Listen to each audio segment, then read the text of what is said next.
যেদিকেই চোখ যাচ্ছে শুধু জল আর জল, কারণ টানা 2 দিন ধরে শুধু বৃষ্টি হয়ে চলেছে। সুরজদা সেজন্য প্ল্যান করলো যে চলো একটু ঘুরে আসা যাক। প্রথমে আমাদের প্ল্যান হলো বেলপাহাড়ি যাওয়ার।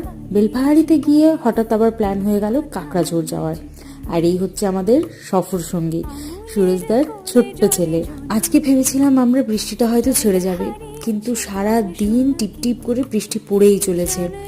বর্ষাকালে প্রকৃতি এত অপরূপ সেজে ওঠে না, না দেখলে বিশ্বাস করা যাবে না। তাই এক জায়গায় আমরা দাঁড়িয়ে পড়লাম কচিকাচাদের মাছ ধরা দেখতে, আর সাথে প্রকৃতির এই সুন্দর দৃশ্য। কাকড়াঝোড়ে পৌঁছে আমরা কোথাও খাওয়ার পাচ্ছিলাম না। বেশ কয়েকটা হোমস্টেতে খোঁজ নেওয়া হলো। তারা বলল যেহেতু আপনারা বলে আসেননি তাই আমরা ব্যবস্থা করতে পারবো না। তাই একটু শুকনো খাবার কিনে নিয়ে ভেবেছি বেলপাহাড়িতে ফিরে গিয়ে লাঞ্চটা করব। কিন্তু অনেক খোঁজাখুঁজির পর একটা জায়গা পেয়েছি। কোথায় খেয়েছি সেটা কালকের ভিডিওতে দেখাবো। আজ তাহলে আসি।